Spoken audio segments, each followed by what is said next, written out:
नमस्कार, आप देख रहे हैं डीसी न्यूज इंडिया और मैं हूं आपके साथ संजय मिश्रा। एक नजर अब तक की 5 बड़ी खबरों पर।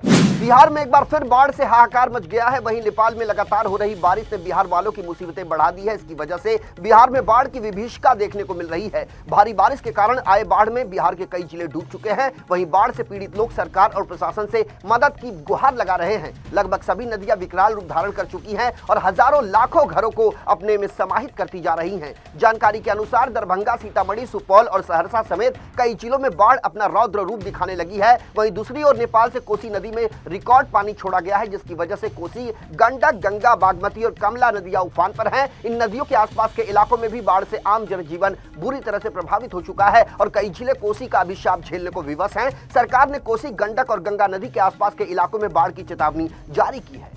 गुजरात के अहमदाबाद में एक आभूषण कारोबारी से ठगी का हैरत अंगेज मामला सामने आया है। यहां तथाकथित जालसाजों ने आभूषण कारोबारी के मैनेजर से 2100 ग्राम सोने की डील की, जो कि 1 करोड़ 60 लाख रुपए के आसपास थी। इस डील के तहत जालसाजों ने कारोबारी को 1 करोड़ 30 लाख का नकद भुगतान कर दिया, जबकि बाकी के 30 लाख रुपए का भुगतान डिलीवरी के बाद करने का वादा किया गया था। इसके बाद कथित जालसाज वहां से चले गए। वहीं दूसरी ओर आभूषण कारोबारी के मैनेजर ने डिलीवरी के लिए माल भी तैयार कर लिया और वो डिलीवरी के लिए निकलने ही वाला था कि आभूषण कारोबारी ने जालसाजों द्वारा दिए गए नोटों के बंडल को ध्यान से देखा और पाया कि वो एक रैपर में बंद किए गए थे। गौर करने वाली बात यह है कि इस रैपर पर स्टेट बैंक ऑफ इंडिया की जगह स्टार्ट बैंक ऑफ इंडिया की मुहर लगी थी। ये देखकर कारोबारी का माथा ठनका, जिसके बाद उसने रैपर खोलकर नोट चेक किया तो उसकी आंखें फटी की फटी रह गई, क्योंकि 500 रुपए के नोटों पर महात्मा गांधी की बजाय अनुपम खेर की फोटो लगी थी। नेपाल में भारी बारिश और भूस्खलन के कारण जान गंवाने वालों की संख्या 200 के करीब हो चुकी है। पुलिस ने इस मामले में जानकारी देते हुए कहा कि अभी भी 30 लोग लापता हैं। दरअसल पिछले शुक्रवार से भारी बारिश और भूस्खलन के कारण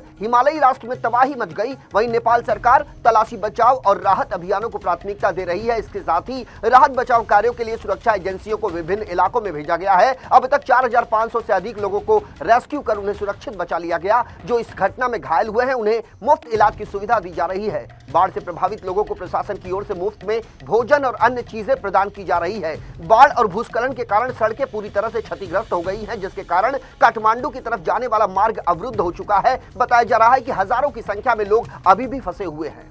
उत्तर प्रदेश की राजधानी लखनऊ में रविवार को हिजबुल्लाह चीफ हसन नसरल्लाह की मौत के विरोध में बड़े पैमाने पर विरोध प्रदर्शन हुआ। छोटे इमामबाड़ा से लेकर बड़े इमामबाड़ा तक हजारों लोगों ने सड़क पर जोरदार प्रदर्शन किया। इसके साथ ही प्रदर्शनकारियों ने 1 किलोमीटर लंबा कैंडल मार्च भी निकाला। दरअसल इजराइल की ओर से 27 सितंबर को नसरल्लाह को मारने के बाद लेबनान में हिजबुल्लाह के ठिकानों पर हवाई हमले लगातार जारी है। नसरल्लाह को साल 1992 में महज 30 साल की उम्र में हिजबुल्लाह का चीफ बनाया गया था। उसने देखते ही देखते संगठन को एक महत्वपूर्ण शक्ति बना दिया। इसके साथ ही इजराइल के खिलाफ वो एक मजबूत प्रतिरोध का प्रतीक बना। नसरल्लाह की मौत के बाद भी न केवल लेबनान में बल्कि क्षेत्र में भी तनाव और संघर्ष की स्थिति है। यह घटनाक्रम न केवल स्थानीय बल्कि अंतर्राष्ट्रीय स्तर पर भी विश्व का ध्यान अपनी ओर खींच रही है। दरअसल नसरल्लाह की मौत के बाद से लेबनान और ईरान समेत कई देशों में शोक की लहर है। शिया इस्लाम से ताल्लुक रखने वाले मुस्लिम नसरल्लाह की मौत के बाद से गमगीन है। वहीं सुन्नी बहुल सीरिया समेत कई मुस्लिम देशों में हसन नसरल्लाह की मौत पर जश्न का माहौल है। लेबनान के बेरूत में सोमवार की सुबह के इजरायली हवाई हमले में कम से कम 4 लोगों की मौत हो गई। यह हमला